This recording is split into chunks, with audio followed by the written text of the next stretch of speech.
रानी अपनी पूरी नाकामी के बाद जिसने जरून और फजा की मोहब्बत को शस्त दी, अब अपनी अगली हरकत पर गौर करने लगती है। उसने दिल में एक बहुत बड़ा मंसूबा बनाया कि वो फजा को बार बार परेशान करेगी ताकि फजा की जिंदगी मुकम्मल तौर पर बर्बाद हो जाए। रानी सोचती है कि फजा मेरे भाई की बीवी बन गई है, लेकिन उसकी शादी यहां खत्म हो जाएगी। अगर फजा का चेहरा खराब हो जाए तो जरूरून कैसे उससे मोहब्बत कर सकेगा। ये सोचकर रानी के चेहरे पर एक खतरनाक मुस्कुराहट छा जाती है। शादी के अगले दिन की सुबह रानी और साकब दोनों जरूरून और फजा से मिलने आ जाते हैं। जरून खुश और प्रसून नजर आ रहा होता है और फजा भी परस्कून लेकिन थोड़ी सी फिक्र में दबी हुई है। साकब को कुछ भी नहीं पता होता कि रानी के दिल में इस दिन के लिए क्या मंसूबा है। वो अपने भतीजे और बहू की खुशियों में शरीक होने के लिए आता है, मगर उसका दिल बेचैनी और खौफ की कोई झलक नहीं दिखाता। रानी आते ही फजा से लड़ाई शुरू कर देती है।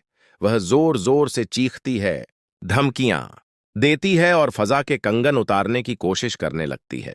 रानी कहती है, कंगन दो वरना तुम्हारी हालत खराब हो जाएगी। उसके अल्फाज में ऐसा गुस्सा और नफरत होती है कि कमरे में मौजूद सब लोग सहम जाते हैं। फजा डर के बावजूद अपनी जगह खड़ी रहती है, मगर वह जानती है कि रानी का गुस्सा खतरनाक हद तक बढ़ सकता है। जैसे ही रानी कंगन छीनने के लिए हाथ बढ़ाती है, उस वक्त साकब फौरन दाखिल हो जाता है। वो फजा के आगे खड़ा होकर जोर से रानी को रोक देता है और चीखता है, कुछ हाथ लगाने की कोशिश करो तो देखो। रानी उससे नहीं रखती और चीखती है, मगर साकब का गुस्सा और मजबूती से फजा को बचाने का अज़्म उसे पीछे धकेल देता है। ये मंजर पूरे घर में एक लम्हे के लिए सुन्नाटे का बायस बनता है। जरूरून और फजा को यह सब देखकर शदीद सदमा होता है। वह दोनों एक दूसरे की तरफ देखते हैं और सिर्फ एक नजरिए में सब कुछ समझ लेते हैं। रानी अब भी किसी न किसी तरह फजा को नुकसान पहुंचाने का मंसूबा बना रही है। साकिब जब रानी को काफी दूर धकेल देता है तो वह चीखती है और फिर भी पीछे नहीं हटती। जरून जो कि हर लम्हे फजा के करीब रहकर उसे तहफुज देने की कोशिश करता है, देखता है कि रानी की शरारत अभी खत्म नहीं हुई। वह फैसला करता है कि रात तक वह फजा के कमरे में जाने वाली किसी भी हरकत को रोकेंगे। रात होते ही जब सब अपने अपने कमरे में चले जाते हैं तो रानी अपनी चालाकी दिखाती है। वह खामोशी से एक जलाने वाला आयल उठाती है और फजा के कमरे की तरफ बढ़ती है। उसके कदम नर्म होते हैं ताकि कोई आवाज ना हो। उसका इरादा वाज होता है, फजा के कमरे में जाकर उसकी जिंदगी का नुकसान पहुंचाना। फजा और जरूरून अपनी बातें करके सोने की तैयारी कर रहे होते हैं। फजा बेहद थकी हुई और जज्बात में मुब्तला है, मगर जरूरून उसके करीब बैठकर उसे तसल्ली देता है कि सब ठीक हो जाएगा। वो उसे यकीन दिलाता है कि अब कोई उसे नुकसान नहीं पहुंचा सकता। फजा की आंखों में पहली बार खौफ के साथ सुकून की झलक भी नजर आती है। रानी अब करीब आ जाती है, आयल हाथ में है। उसके कदम आहिस्ता आहिस्ता फजा के कमरे की दहलीज की तरफ बढ़ते हैं। उसकी नजरें मजबूत होती हैं और हर कदम पर उसकी धड़कन तेज होती है। वह सोचती है कि अगर उसने आज कामयाबी हासिल कर ली तो फजा की जिंदगी मुकम्मल तौर पर तबाह हो जाएगी और जरून की मोहब्बत का इम्तिहान भी खत्म हो जाएगा। लेकिन तभी एक हल्की आवाज सुनाई देती है।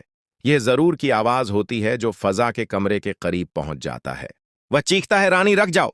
उसकी आवाज में गुस्सा और खौफ दोनों शामिल होते हैं। रानी रख जाती है, मगर उसे अभी तक यकीन होता है कि वह फजा को नुकसान पहुंचा सकती है। जरूरून आगे बढ़ता है, फजा के कमरे के दरवाजे पर पहुंचता है और रानी को सख्ती से धकेल देता है। अब कोई तुम्हें नजदीक भी नहीं आने देगा, वह कहता है। फद्दा की आंखों में खौफ और राहत दोनों शामिल होते हैं। वह जानती है कि जरूरून की मौजूदगी ने उसकी जिंदगी बचा ली है। रानी चीखती है, मगर अब वह अकेली नहीं है। जरूरून उसके सामने खड़ा है, हर लम्हे फजा को बचाने के लिए तैयार। यह मंजर पूरे घर में गूंजता है। रानी के मंसूबे का आगाज तो हो चुका था, मगर जरूरून की बरूकत मौजूदगी ने उसे नाकाम बना दिया। फजा अपने कमरे में महफूज है और रात के सन्नाटे में भी उसकी जिंदगी पर किसी का हाथ नहीं जा सकता। जरून और फजा एक दूसरे के करीब बैठकर खामोश रहते हैं, लेकिन दोनों जानते हैं कि रानी अब भी किसी न किसी तरह दोबारा हमला कर सकती है। मगर अब वह अकेले नहीं है। जरून की हिफाजत और फजा की हिम्मत ने उन्हें एक नई ताकत दी है जो हर खतरे का सामना कर सकती है। रात के सन्नाटे में रानी अपनी महम जारी रखती है। वह खामोशी से फजा के कमरे के पास आती है, मगर जरून पहले ही चौकस हो चुका होता है।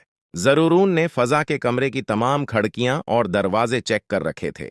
रानी सोचती है कि अब मैं छुप कर भी कुछ कर सकती हूं। उसने हाथ में जलाने वाला ओल पकड़ा हुआ था और इरादा था कि फजा के कमरे में जाकर नुकसान पहुंचाए। जरूरून चाक कमरे के दरवाजे पर आ जाता है। उसकी नजरें रानी पर पड़ती हैं और वह फरी तौर पर रानी के आगे खड़ा हो जाता है। रानी का गुस्सा और खौफ दोनों एक साथ बढ़ जाते हैं, मगर जरूरून का अज़्म और कुत उसके हर एकम से मजबूत नजर आता है। जरूरून कहता है, रानी, आज तुम यह हरकत करके किसी की जिंदगी को खराब नहीं कर सकोगी। यह आखिरी मौका है, वापस जाओ। रानी झंझलाकर कहती है कि मैं तुम्हें नहीं रोकने दूंगी, फजा को मैं बर्बाद करके रहूंगी। उसके अल्फाज में नफरत और इज्म दोनों शामिल होते हैं। जरूरून कदम आगे बढ़ाता है और उसके हाथ से आयल छीन लेता है। वो जोर से कहता है, अब और नहीं। अगर तुमने एक कदम और भी आगे बढ़ाया तो तुम्हें कानून के हवाले कर दिया जाएगा। फदा की नजरें खौफ और तशवीश से भर जाती हैं, मगर वह जरून की हिम्मत और अज़्म देखकर यकीन कर लेती है कि अब कोई उसे नुकसान नहीं पहुंचा सकता। वह धीरे से जरूरून के करीब आती है और उसके हाथ थाम लेती है। रानी चीखती है, मगर उसकी आवाज अब इतनी ताकतूर नहीं रहती। उसकी हरकतें बेअसर हो जाती हैं। वह देखती है कि जरूरून और फजा दोनों एक दूसरे के साथ मजबूती से खड़े हैं। उस लम्हे उसे एहसास होता है कि उसकी हर साजिश नाकाम हो चुकी।